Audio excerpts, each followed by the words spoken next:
కోమలి, చెప్పండమ్మా. నా నెక్లెస్ నువ్వే తీసావు కదా? ఏ నెక్లెస్ అమ్మా? నువ్వే తీసుకెళ్ళావని నాకు తెలుసు, కానీ నిన్నేమనను. నెక్లెస్ ఇచ్చే. నాకు నిజంగా ఏమీ తెలీదమ్మా. కోమలి, అది నాకు మా ఆయన పెళ్ళైన తర్వాత ఇచ్చిన ఫస్ట్ గిఫ్ట్. పెళ్ళికి ముందు కూడా తను ఇచ్చిన ప్రతి గిఫ్ట్ని దాచుకున్నా. ఆ షెల్ఫ్లో ఉన్న ప్రతి గిఫ్ట్ కూడా తను ఇచ్చినవే. అందులో ఏది మిస్ అయినా అందులో ఉన్న తన ప్రేమను మిస్ అయినట్టే. ప్లీజ్, దానికన్నా ఎక్కువ డబ్బులు ఇస్తా. సేమ్ అలాంటి నెక్లెస్ కొనిస్తా. ప్లీజ్ కోమలి, అది ఇచ్చేవా? అది ఆవిడన్న మాటలకి నా మీద నాకే అసహ్యం వేసింది సార్. ఎందుకు ఇలా చేశానా అని వెంటనే తీసుకెళ్ళి ఆ నక్లీస్ ఆవిడకి ఇచ్చేసాను సార్. ఆ రోజు నుంచి నేను పని మానేశాను సార్. నువ్వు పనిచేస్తున్న రోజుల్లో వాళ్ళిద్దరు గొడవపడడం చూసావా? లేదు సార్, వాళ్ళిద్దరూ ఒకరికొకరు ప్రాణంగా ఉండేవారు సార్. ఆ గిఫ్ట్స్ అన్ని ఏ సెల్ఫ్లో పెట్టేది? పైన చివరి షెల్ఫ్లో పెట్టేవారు సార్. సరే, నువ్వు వెళ్ళు.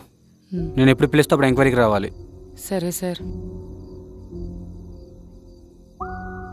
సార్, తను ఇక్కడ వర్క్ చేసిందని మీకెలా తెలుసు సార్?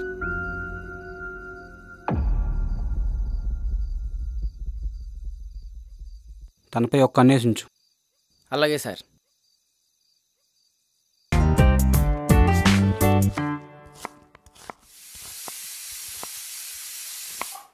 ఈరోజు త్వరగా వచ్చారు సార్. సర్ప్రైజ్. ఎందుకో ఏంటో. కళ్ళు మూసుకుంటే చెప్తా.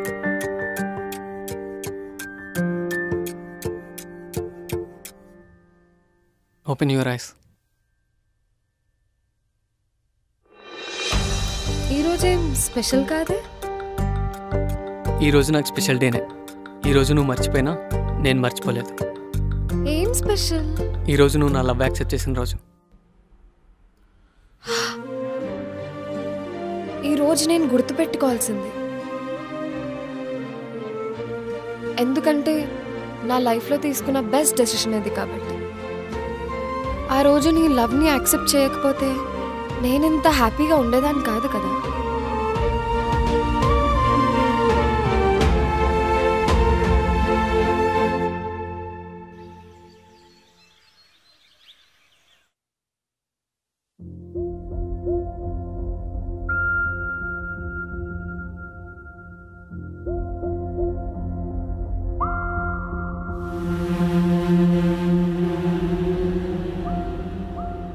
హలో.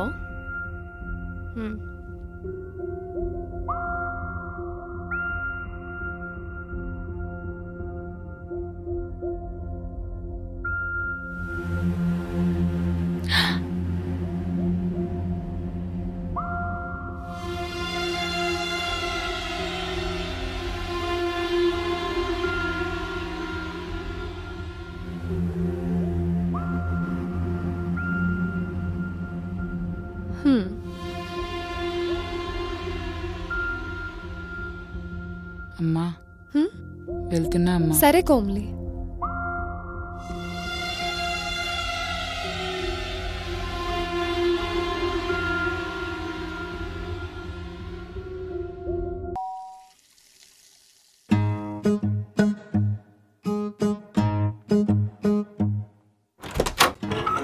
గీతికమ్మ మీరేనా అమ్మా?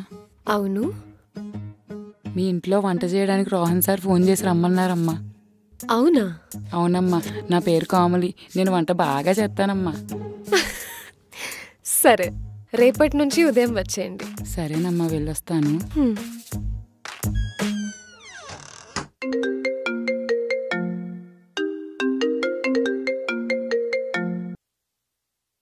హలో. హాయ్ గీతు. ఎవరు కావాలి సార్? అయ్యయ్యో, సారీ మేడం, రాంగ్ నెంబర్. ఆహా, చూసుకోలేదు మేడం. అలా నెంబర్ చూసుకోకుండా ఎవరు పడితే వాళ్ళ భార్యలకి ఎలా కాల్ చేస్తారు సార్? మేమేదో చూసుకోక చేశాం మేడం. మీరు రాంగ్ నెంబర్ అనగానే ఫోన్ పెట్టేయకుండా ఎవరో భర్తతో ఇంతసేపు మాట్లాడిస్తారా మేడం? అలాగే వెళ్ళిపోయారు కదా, సిగ్గు లేకుండా ఎందుకు కాల్ చేసినట్టు? ఎన్ని గంటలు నాతో మాట్లాడకుండా ఉండగలవు చూస్తా అన్నావు కదా. మాక్సిమం ట్రై చేశా 1 hour, అంతకంటే నా వల్ల కాలేదు నీతో మాట్లాడకుండా ఉండడం. సర్లే కానీ వంట చేయడానికి అమ్మాయిని ఎందుకు పంపించారు? మార్నింగ్ ఒక ప్రామిస్ చేసుకున్నా, నా భార్యని గాయం చేసిన ఆ కిచెన్లో ఇంకోసారి నా భార్యని అడుగు పెట్టనివ్వకూడదు అని. అబ్బో, కొంచెం ఎక్కువ అవ్వలే. నాకేమనిపించట్లే. సరే మరి ఆఫీస్కి వచ్చేసాను, ఈవినింగ్ రెడీ అయ్యండు, డిన్నర్కి బయటకు వెళ్దాం. Okay sir. ఓకే మేడం, త్వరగా రెడీ అవ్వండి. సరే.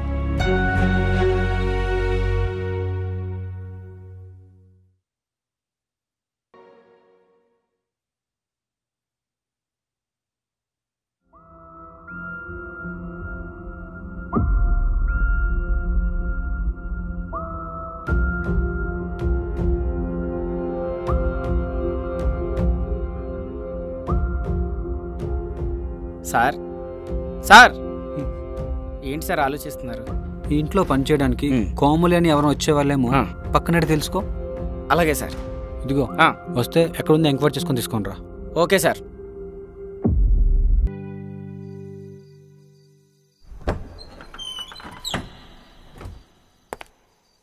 రామ్మా. సార్ తనే కోమలి. ఇక్కడ ఎంతకాలంగా వంటలు చేస్తున్నావమ్మా? ఇక్కడ ఏ పని చేయలేదు సార్. ఇక్కడ ఎవరుంటారో కూడా నాకు తెలియదు సార్. నువ్వు ఇంట్లో పని మనిషి నాకు తెలుసు. మరి అతను నిజం చెప్పావు అనుకో, ఇక్కడితో వదిలేస్తా, లేదనుకో లోపల వేస్తా. వద్దు సార్, నిజం చెప్పేస్తా. చెప్పు చెప్పు కోమలి చెప్పు. వాళ్ళిద్దరూ ఇంట్లోకి వచ్చిన కొత్తలో నేను పని చేయడానికి వచ్చేదాన్ని సార్. కానీ 4 రోజులకే పని మానేశాను సార్. 4 రోజులకేనా? ఆమె బాగా చూసుకునేది కదా? లేదు సార్, గీతమ్మ నన్ను బాగానే చూసుకునేవారు సార్. కానీ నేనే మానేసా సార్. మరెందుకు? అది చెప్పు. అది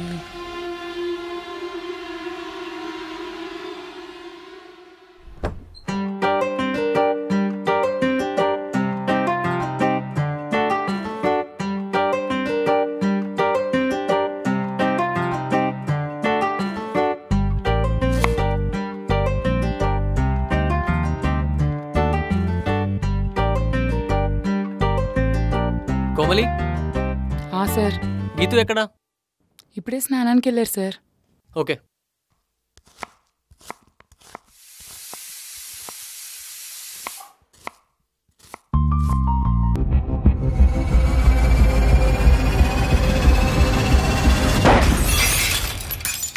ఇంకా నీతో ఒక్కరోజు కూడా కలిసి బ్రతకడం నా వల్ల కాదు. నేను వెళ్ళిపోతున్నా. ప్లీజ్ గీతు, అలా అనకు. నువ్వు లేకుండా నేను బ్రతకలేను. ఇంకా నీ నాటకాలు నమ్మి మోసపోవడానికి నేను సిద్ధంగా లేను. నిన్ను వదిలించుకుంటే తప్ప నేను హ్యాపీగా ఉండలేనని నాకు అర్థమైంది. గీతు, నేను నిన్ను ఎంత ఇష్టపడి పెళ్లి చేసుకున్నానో నీకు తెలీదా? మరి ఏమైంది ఆ ప్రేమ ఇప్పుడు? Please Geetu, please try to understand. ఈ ఒక్క ఛాన్స్ ఇవ్వు. ఎన్ని ఛాన్స్లు ఇచ్చాను. ప్రేమించి పెళ్లి చేసుకున్న పాపానికి ఇన్ని రోజులు నీతో భరించా. ఇంకా నేను డిసైడ్ అయ్యా, నా వల్ల కాదు. ప్లీజ్ గీతిక, ప్లీజ్ నన్ను వదిలేసి వెళ్ళకు.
నన్ను కాదని బయటికి వెళ్ళి ఎలా హ్యాపీగా బతుకుతావో నేను చూస్తా. నీ బ్రతుకు నేను పెట్టిన భిక్ష. నువ్వు బ్రతికితే ఆ బ్రతుకు నా కోసమే ఇవ్వాలి. అంతేగాని నీకు నచ్చినట్టు బ్రతుకుతా అంటే చూస్తూ ఊరుకోవడానికి నేనేం చేతగానివ్వను కాదు.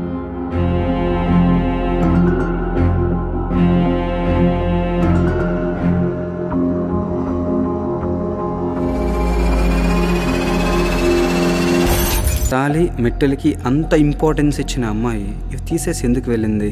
భార్యతో మాట్లాడకుండానే ఉండలేని రాకేష్ భార్య ఇంట్లో లేకపోతే కనీసం ఏమైందని అయినా ఎంక్వైరీ చేయకుండా చెన్నైకి ఎందుకు వెళ్ళిపోయాడు? శ్వేత దాచుకుని గిఫ్ట్స్ అన్నీ ఏమయ్యాయి? సంథింగ్ ఇస్ దేర్, కనిపెడతా. నమస్తే సార్. నమస్తే. ఇక్కడ వాచ్మెన్ నువ్వేనా? అవునయ్యా. నీ పేరేంటి? రాము అయ్యా. ఇక్కడ ఎన్ని రోజుల నుంచి పనిచేస్తున్నావు? సుమారు 4 సంవత్సరాల నుంచి పనిచేస్తున్నానయ్యా. ఫైనల్గా దీపిక చనిపోయి ముందు రోజు నువ్వేం చూసావా? ముందు రోజు బయటికి వెళ్ళటం చూశానయ్యా. తెల్లారు చూస్తే చనిపోయిందన్నారయ్యా.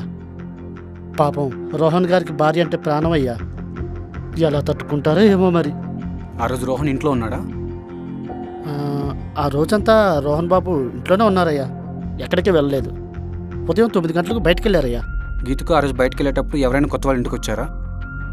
కొత్త వాళ్ళు అంటూ ఆ రోజు ఎవరు రాలేదయ్యా. ఇక్కడ సీసీ ఫుటేజ్లు ఎవరు చెక్ చేస్తారు? మా అపార్ట్మెంట్ మేనేజర్ గారు చెక్ చేస్తారయ్యా. ఆయన ఉన్నారా? లేరు, బయటికి వెళ్ళారయ్యా. సాయంకాలం వస్తారయ్యా. ఒకవేళ రోహన్ గారు మళ్ళీ అపార్ట్మెంట్కి వచ్చినట్లయితే ఒకసారి ఇన్ఫార్మ్ చేయమను. సరే సార్. సరే, చెప్తాను సార్.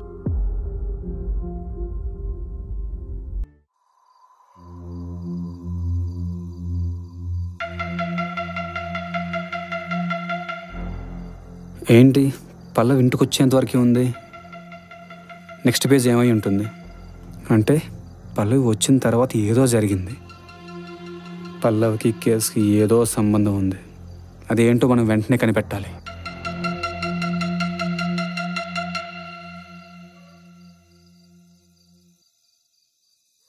సార్ టీ తాగండి సార్.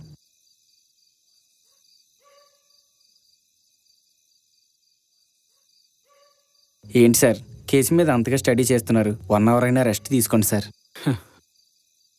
పోలీస్ జాబ్ నా చిన్నప్పటి కల. ఎంతో ఇష్టంగా కష్టపడితే నాకు ఈ జాబ్ రాలేదు. డ్యూటీలో జాయిన్ అయ్యి 1 మంత్ కూడా కాలేదు. ఇది నా మొదటి కేసు. దీన్ని ఎలా అయినా సాల్వ్ చేయాలి. అప్పుడే మిగతా కేసుని ఎలా సాల్వ్ చేయాలో ఒక ఐడియా వస్తుంది.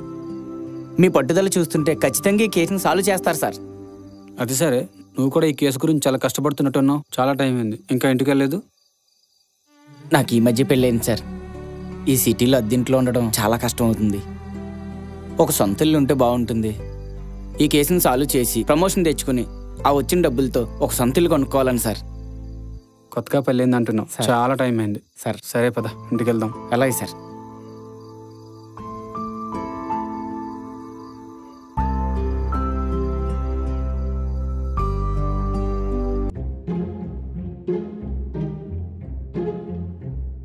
Geethu, you are getting late.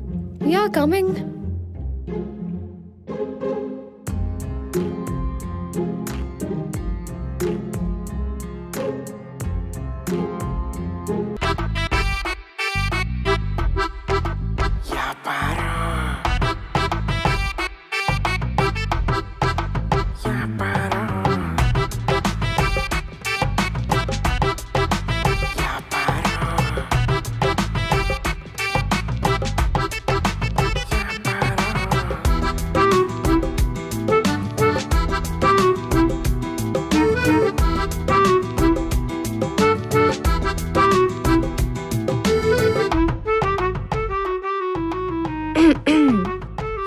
అయ్యో మేడం వచ్చింది. Welcome back madam. చాలా రోజుల తర్వాత ఆఫీస్కి వచ్చారు.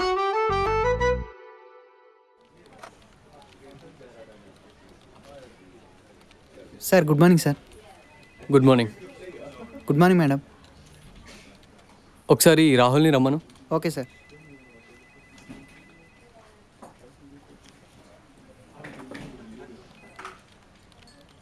Good morning sir. Good morning Rahul. Sir, ఆ బాంబే ప్రాజెక్ట్ వాళ్ళు ఏం చెప్పారు? అదే రేపు ఆఫ్టర్నూన్ మీటింగ్ అనుకున్నారు కదా. అదేంటి ఈరోజు మార్నింగ్ లోపు ఏదో ఒకటి చెప్తాను రాహుల్, కదా. నువ్వేంటి ఇక్కడ? నేను ఇక్కడ జాయిన్ అయ్యి 1 వీక్ అయింది. నువ్వేంటి ఇక్కడ? రోహన్ మా husband. Oh, your lucky sir.